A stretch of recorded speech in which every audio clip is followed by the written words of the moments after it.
conselheiro tutelar na Zona Noroeste, região de Santos, das crianças e adolescentes carecem de atenção especial, principalmente nos quesitos lazer e cultura. Eu falo com Rafael Moura. Olá, Rafael Moura, tudo bem? Olá, tudo bem? Uma satisfação enorme estar com você. É muito difícil a vida de crianças da Zona Noroeste? Eu vejo que a vida das crianças, no modo geral, é difícil hoje em dia. Os pais ficam correndo atrás da bola, naturalmente, com essa crise econômica, pai e mãe têm que trabalhar. E muitas vezes, quando eles estão com os filhos, eles acabam cansados, se distanciando dos filhos, deixando nas redes sociais, enfim. E aí esquece que o mais importante não é o virtual, mas é o real. Geralmente eles ficam na mão de ou um irmão mais velho ou uma vizinha, é isso? Na maioria das vezes ou não? Tem alguns casos, sim, que as crianças, ou quando elas estão matriculadas, geralmente estão matriculadas, ficam no contraturno em alguma unidade, tem vários programas, que ela pode ficar durante o contraturno, ou ficam geralmente com um parente, um familiar, Agora você falou em redes sociais. Sim. Hoje as redes sociais são um perigo para as crianças, né? Não tenha dúvida. É porque já há casos enormes de crianças que ficam vendo os caras fazendo experimentos. Ontem até na redação do jornal nós discutimos isso, fazendo experimentos. Exatamente. E acabam tentando fazer em casa sozinhas. E acontecem acidentes, crianças até morrem, né? Como é que você vê essa situação hoje em dia com toda essa tecnologia, essa facilidade das crianças de verem vídeos absurdos? Exatamente. É um grande problema, essa questão do acesso, porque hoje em dia qualquer criança pega o Google e vai procurar e vai encontrar qualquer coisa. Então, tem muitos casos desse de baleia azul, essa coisa da automutilação, que é uma coisa que vai se propagando pela internet, e como eles vão tendo acesso irrestrito, os pais muitas vezes acabam não percebendo alguns sinais de depressão, de várias outras dificuldades que os adolescentes e as crianças passam. Na Zona Noroeste, especificamente, o que as crianças são mais carentes lá? O que está precisando lá para atender as crianças? Eu vejo de uma forma geral, assim, as crianças, não necessariamente da Zona Noroeste, mas no geral, eu acho que é uma grande ausência dos pais.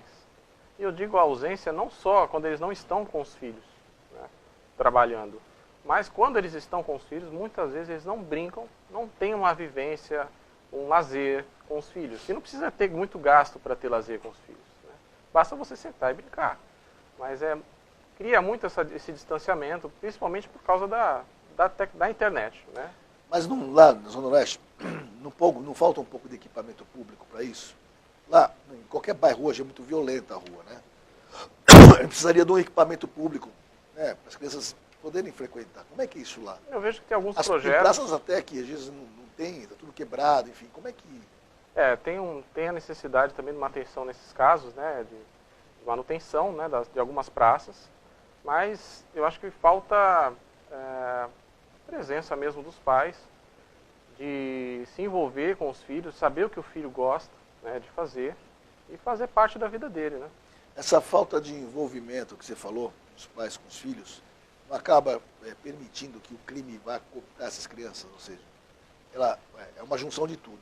E ficar na rua por muito tempo, os pais não perceberem certas coisas, e acaba o crime cooptando essas crianças. Isso acontece muito? Justamente. Eu acho que é uma crise de valores muito grande.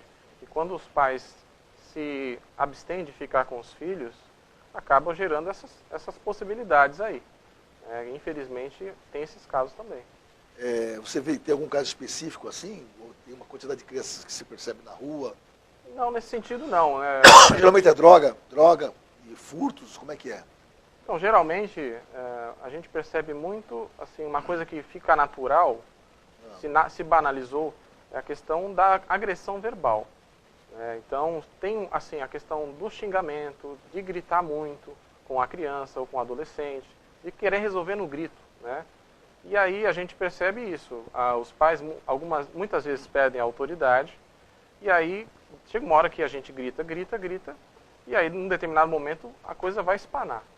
Então aí eles vêm buscar às vezes no conselho essa autoridade que eles perderam. Então não dá para você buscar no outro uma autoridade que teria que ser sua. Tem esses casos também. Diz uma coisa, nós temos... exploração sexual tem muito no centro de Santos com crianças, envolvendo crianças. Tem outras conselheiras que me falaram isso. Sim. Na Zona Oeste, há casos envolvendo meninas que acabam sendo exploradas sexualmente na Zona Oeste. Então, esses casos eu não tive conhecimento. Pelo menos assim, são vários são 5 conselheiros, né? É um órgão colegiado. Então, os casos se distribuem para os 5. Né? Então, pode ser que tenha caído para outro. Né? Para mim, ainda no momento, não. No seu caso, abuso sexual tem? Tem casos de violências, né? A gente fala que é violação de direito. Então, tem várias violações, desde a agressão verbal, a agressão física, tem casos de abuso também. E como é que vocês estão trabalhando isso lá no Conselho Tutelar? Geralmente a gente trabalha em parceria com a rede, né? A rede de proteção. Então, naturalmente, tem o acompanhamento da assistência social. Em alguns casos também é necessário a avaliação psicológica e até a parte da saúde, né? Explica mais ou menos como é que é essa rede social. A pessoa vai lá, ia ser levada para o Conselho Tutelar. Vocês são chamados, é isso? Sim, geralmente a gente é acionado ou pela escola, né, ou pela própria família. E aí conta como é que é o trâmite aí. Isso, o trâmite é assim, a gente tem que garantir a proteção da criança, né, e que não se revitimize. Né, que essa coisa de ficar repetindo o fato que aconteceu para a criança. Né, é uma coisa que a gente tem lutado muito. Inclusive com a comissão municipal, com o CMDCA, com a SEVES, para diminuir essa revitimização. Então, geralmente, quando tem um contato com a criança, a gente busca as informações, né, e se ela está perto do agressor ou do suposto agressor, a gente busca um familiar para poder acolher a criança naquele momento. Né, de preferência, se o agressor for supostamente o pai, de preferência que a mãe seja protetiva para ela poder cuidar do filho nesse momento. Mas não é frágil a mãe acabar sendo presa, porque a mãe também deve receber violência do pai. Alguns casos, sim. Alguns casos, assim, geralmente... Ela vai proteger o filho, mas ela também é agredida, né? Geralmente, quando a mãe tem ciência desse tipo de violência, ela já não quer permanecer mais na casa. Então, ela já busca uma solução para poder permanecer junto com o filho e proteger o filho, né? Você falou para que não deve repetir o que a criança sofreu. Isso. Né? Isso é uma estratégia para a criança não ficar... Por que essa estratégia assim? Para não gerar mais traumas, né, psicológicos. Entendi, né? entendi. Para não ficar revivendo aquele momento que é uma dor, né, que é um momento de violência. Então a gente busca assim, reunir o máximo de informação para não ficar repetindo na presença dela o fato. Senão acaba banalizando às vezes a situação. Né? E quando às vezes vocês não conseguem apagar essa memória ruim, sim, qual é a alternativa? A melhor alternativa é o apoio da rede, né, com assistência social, com psicólogos principalmente. Né? Mas funciona? Funciona. Funciona. Eu vejo que a rede de atendimento Santos tem ótimos profissionais. E para mim é um grande prazer trabalhar na rede de Santos. Qual é os problemas mais correntes que tem lá? Que você percebe? Além desse abuso, você falou, violência contra criança. Sim, tem várias violações, né? Vamos lá. Tem evasão escolar. Evasão. Tá. Evasão é aquela coisa do filho não querer mais ir para a escola, e às vezes o pai não perdeu a autoridade, não sabe como provocar o filho para ir para a escola. Tem agressão verbal, tem agressão física, tem, já mencionei a questão dos abusos também, que infelizmente ainda acontece, mesmo com internet, com informação, com conhecimento, tem esses aspectos negativos também. Você me falou uma vez que as pessoas ficam confundindo o Conselho Tutelar com o antigo Juizado de Menores. Exatamente. Isso? Explica essa confusão. Isso. Tem muitos casos, nesses casos que eu mencionei que o pai perde a autoridade, aí ele lembra do conselho.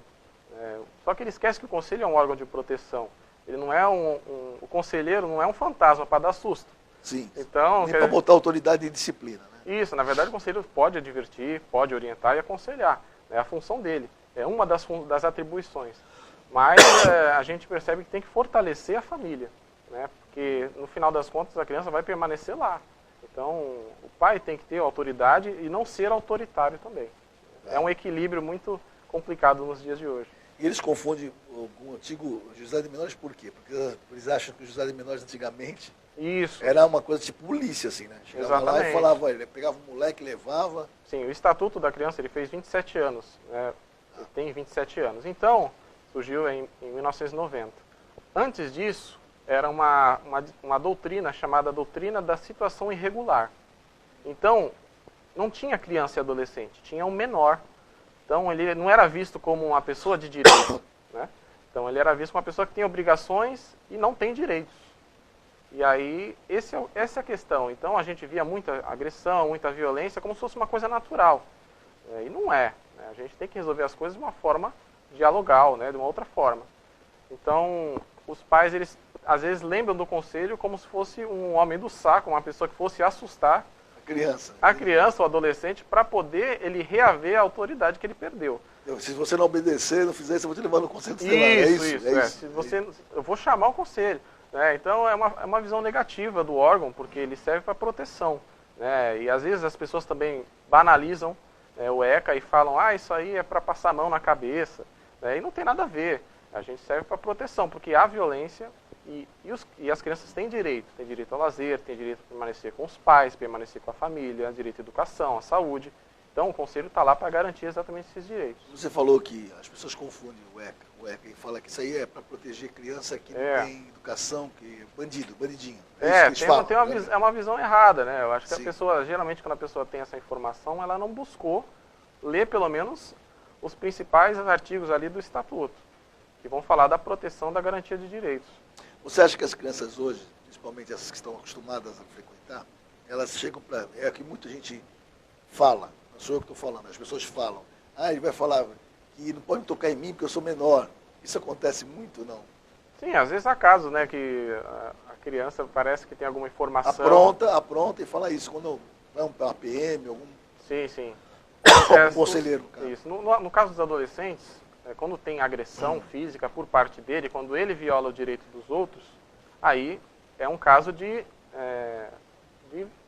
polícia, muitas vezes. Então, claro que o conselho acompanha, mas quando tem a agressão, o adolescente vai lá e agride uma pessoa, a pessoa tem o seu direito, né, de lavrar um boletim de ocorrência, e aí sim, a polícia tem o direito de com a força coercitiva, né, coibir esse tipo de ação.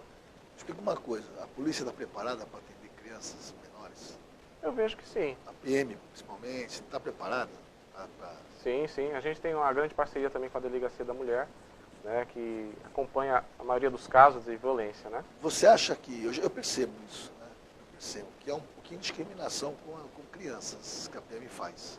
Eu vejo dar batidas em